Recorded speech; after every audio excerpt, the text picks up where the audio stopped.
বেশ অনেকদিন পরে একটা টপিক পেয়েছি, যেটা সমাজের পক্ষে ক্ষতিকারক সেরকম একটা জিনিস দেখলাম, তো সেটা নিয়ে বলবো। ক্ষতিটা বিয়ে করাটা নয়, ক্ষতিটা হচ্ছে নিজেদের ইচ্ছাকে রোজগার করা। আমি যার নিয়ে বলবো সেটা হচ্ছে মারিয়া, মন্দিরার খুব কাছের বোন। নামই ধরলাম, আমার এই চ্যানেল থাকলেও গেলে আমার কি, কোনো আর্নিং ফার্নিং হয় না, কিন্তু দেখলাম যে সে একটি হিন্দু ছেলেকে বিয়ে করেছে, তার জন্য কাস্টের প্রবলেম, তাই মেনে নেয়নি, বসে পড়েছে নাটক করতে। দীর্ঘদিন বাদে আমি দেখলাম, যখন কোনো ভালো জিনিস দেখে মুড থাকে, সময় থাকে, তখন আমি করি কিছু আলোচনা, আজকেও করব। ভিডিওটা আমি 1 মিনিট দেখেছি এবং কমেন্টগুলো দেখলাম। তার আগের ভিডিওগুলো আমি স্টাডি করলাম, 7,000, 6,000, 14,000 ভিউজ, ঠিক তার আগেরটা অবধি। আজকেরটা 9 ঘন্টায় 70,000 ভিউজ, আমি যে সময় ভিডিওটা করছি মারিয়ার চ্যানেলে। তা বলে কি মারিয়া, এই নাটকটা নিয়ে কেচ্ছা রটাতে কে বলেছে তোমাকে?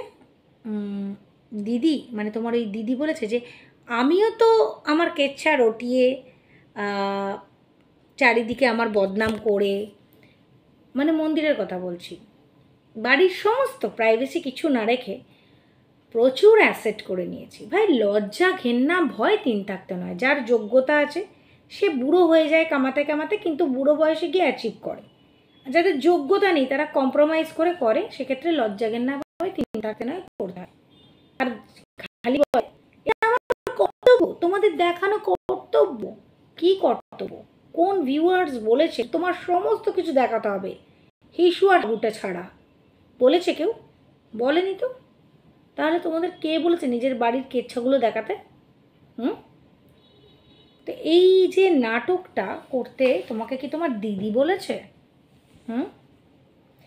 বসিরহাটে নাকি 8 কাটা জায়গা কিনে নিয়েছিল ওই কেচ্ছার পরে, মানে প্রচুর পয়সা ইনকাম হয়েছিল। আর এখানে তো বাড়িতে 4 জন মেম্বার থাকলে দেখি 3 জন ইনকাম করলেও কিছুই করতে পারে না। আর এরা কেচ্ছা রটিয়ে রটিয়ে এরম করছে, যার জন্য আজকালকার দিনে পিএইচডি পড়তে পড়তে ছেড়ে দিয়ে ইউটিউবে নোংরামি করছে বাচ্চা বাচ্চা ছেলেমেয়েরা, দেখা যাচ্ছে। এত বাজে ইম্প্যাক্ট ফেলছে। তো ভালো হয়েছে নাটকটা, যদি এটা নাটক হয়। কিন্তু একটা জিনিস নাটকটার মধ্যে একটু ঘোটালা লাগলো, মানে তুমি হিন্দু কাস্টে বিয়ে করেছো, মারিয়াকে বলছি, হাত ভর্তি যে চুড়িগুলো পরে আছো হিন্দুদের নয়, ওটা মুসলিমরা পরে। আর মনে হয় ওই নন বেঙ্গলি যারা, তারাও পরে চুড়ি। হিন্দুদের বিয়ের পরে তো শাঁকাপালা পরে, তো তুমি পরনি তো? বুঝলাম না। অনেকে কমেন্ট করেছে, আমি দেখলাম, হ্যাঁ সত্যি। তার উপরে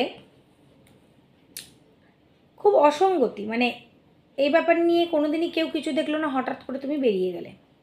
তোমার আর একটা দিদি আছে যার বাড়িতে এসে তুমি খাওয়া দাওয়া করে গেছিলে, সে হয়তো জানে, আবার সেও তোমাকে প্ল্যানটা দিতে পারে, মানে ওই ও জানে বোধহয় না?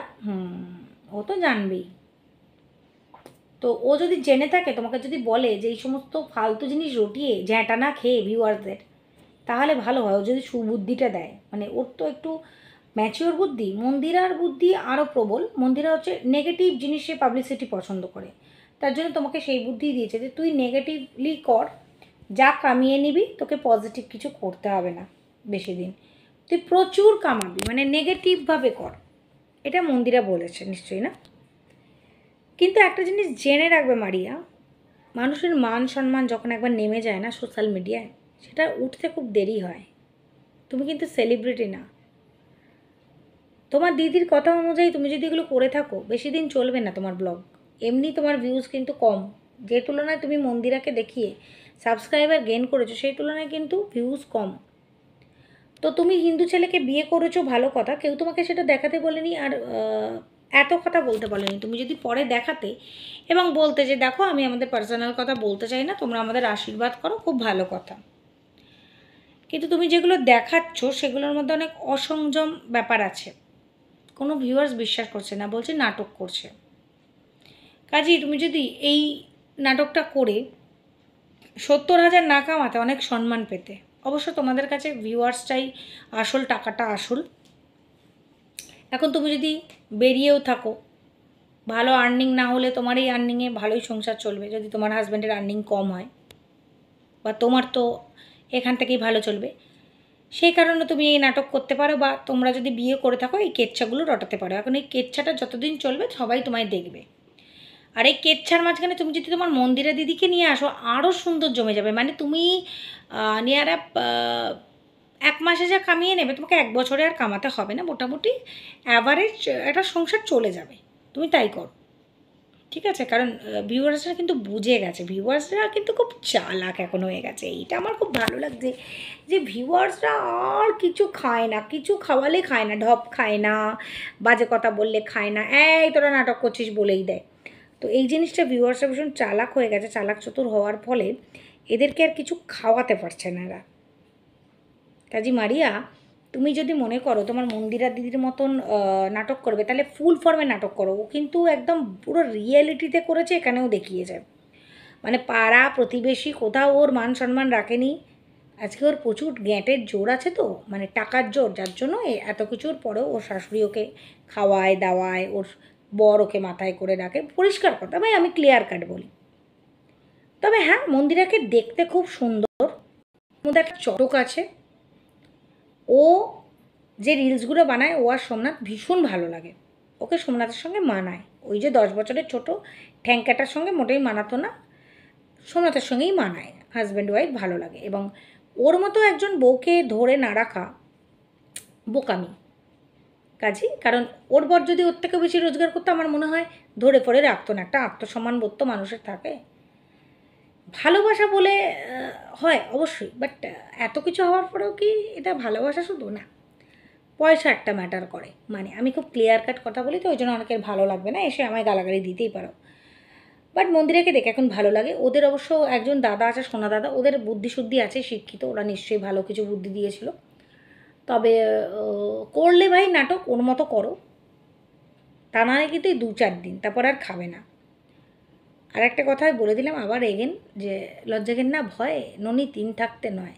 তো এই লজ্জাগেন না ভয়কে যদি বিসর্জন দিয়ে থাকো তোমার দিদির মতো, তাহলে করো। তোমার দিদির তো লজ্জাগেন না কিছু ছিল না, মাতাল হয়ে সব দেখাচ্ছে। দেখো, সত্যি কথা বলতে কি দর্শকরা, আমাদের প্রত্যেকের লাইফে খারাপ ভালো সবই আছে। অনেক অনেক স্ক্যান্ডেল, অনেক অনেক ব্যাপার সবার থাকে। ভদ্রলোক যারা হয় তারা সোশ্যাল মিডিয়ায় অনেক কিছু আনে না, আর যারা পয়সার লোক থাকে তারা কিন্তু রাতারাতি মনিটাইজেশন অন করে প্রচুর রোজগার করে নিচ্ছে এই বাড়ির কেচ্ছা দেখি। কিন্তু সেগুলো খারাপ ইম্প্যাক্টও ফেলে সোশ্যাল মাধ্যমে। এগুলো দেখানো মানে প্রত্যেকটা মানুষের মধ্যে কিন্তু খারাপ জিনিসগুলো যায়। আজকে তোমরা সোশ্যাল মিডিয়া খুললে দেখতে পাবে প্রচুর ছেলেমেয়ে ছোটো ছোটো বয়সে বিয়ে করে বিছানা পেতেই নিচে শুচ্ছে, একটা ঘর নিয়ে ইটের। আমি এরকম অনেকগুলো দেখতাম আগে, এখন আর দেখি না। কি না পালিয়ে বিয়ে করেছে, মানে গোঁপ গজায়নি, বিয়ে করে ফেলেছে। কোথায় যাচ্ছে সমাজ মাধ্যম, কিন্তু আর্নিং করছে ভালো। ওই কেচ্ছা দেখাচ্ছে, বউকে চুমু খাচ্ছে, মানে অন্তরঙ্গ মুহূর্ত সবই দেখিয়ে দিচ্ছে। যেগুলো গাইডলাইন্সের বা স্ট্রাইক খাওয়ার ভয় সেটা ছাড়া সবই দেখাচ্ছে। ভালো ইনকাম করছে। তাহলে কোন ছেলে মেয়ে খাটবে বলুন তো? এই যে নেক্সট এই যে জেনারেশনটা এগোচ্ছে, তারা যদি দেখে আমরা কেচ্ছা দেখিয়ে খেয়ে ভালো রোজগার করছি, ভাই পকেটে পয়সা থাকলে সবই সম্মান হয়, এরকম তো অনেকেরই মনে হতে পারে। আর দুনিয়াটা পয়সাতে চলে, তা মান সম্মান খুইয়ে প্রচুর ছেলে মেয়ে নেমে পড়ছে। ভালো নয় এগুলো। আজকে আমাদের সমাজটা খোকলা হয়ে যাচ্ছে এগুলোর জন্য। এগুলো থামানো দরকার। ভালো থাকবেন সবাই। আর এই নাটকগুলো দেখলে আপনারা যেরকম সচেতন হয়েছেন সেগুলো হন, এবং তাদেরকে রিকোয়েস্ট করুন কমেন্টের মাধ্যমে যে তোমাদের ভেতরের ব্যাপার দেখিও না। একটা জায়গায় মারিয়ে বললো তোমরা খুব চিন্তা করেছো, আমাকে ব্লগ দিচ্ছে না। কে চিন্তা করেছে ভাই জানি না, এদেরকে কারা দেখে তাও জানি না। আমি যেমন অনেক দিন বাদে দেখলাম, আমি তাই বললাম। কারা চিন্তা করে? যারা আমরা যারা এই ব্লগ দেখি সবার, তারা কোথায় গেল কি গেল, হ্যাঁ মনে হতে পারে, কৌতূহল হতে পারে, চিন্তা এখন বাপ ছেলের চিন্তা করে, ছেলে বাপের চিন্তা করে, স্বার্থ ছাড়া চিন্তা। ভিউয়ার্সরা তোমাদের টাকা দিচ্ছে দেখে তো তাদের চিন্তা করবে যে তোমরা কোথায় যাচ্ছ না। যে ভাই হ্যাঁ, একটা ভালোবাসা হয়ে যায়, একটা সফট ব্যাপার এসে যে এই রোজ দিচ্ছে কোথায় গেল। সেটা অনেক বড় ব্লগার যারা ভালো কিছু দেয়, যেমন কিছু ভালো ভালো ব্লগার আছে যারা সমাজে কিছু দিচ্ছে, রান্না শেখাচ্ছে, মোটিভেশনাল কিছু দিচ্ছে, তারা 2-3 ভিডিও না দিলে আমরা একদম দেয় না কেন, কিছু তো শেখা যায়। এদেরকে কে ভাই মিস করে? কে মিস করে? এরা কি দিচ্ছে সমাজকে? এদেরকে মিস করে? তোমাদের কেউ মিস করে না এই কেচ্ছা দেখার জন্য? যারা ওই কলতলার ঝগড়া দেখে, সারাদিনে কাজ নেই, অশিক্ষিত গাঁওয়ার, তারাই তোমাদের করবে। সরি টু সে, অশিক্ষিত মানে শুধু বই পড়েই নয়, বই কম পড়েও পরিবেশ, পরিস্থিতি, সামাজিক শিক্ষা, নীতিবোধ এগুলোও যাদের থাকে না, যারা কাজ করে, অ্যাটলিস্ট খেটে খায়, সে বাড়ির কাজ হোক বাইরের কাজ হোক, তারা তোমাদের দেখার জন্য না সময় নষ্ট করবে না। ভালো থাকুন, সুস্থ থাকুন, এই নাটকগুলো থেকে বিরত থাকুন, বাচ্চাদের একদমই দেবেন না দেখতে।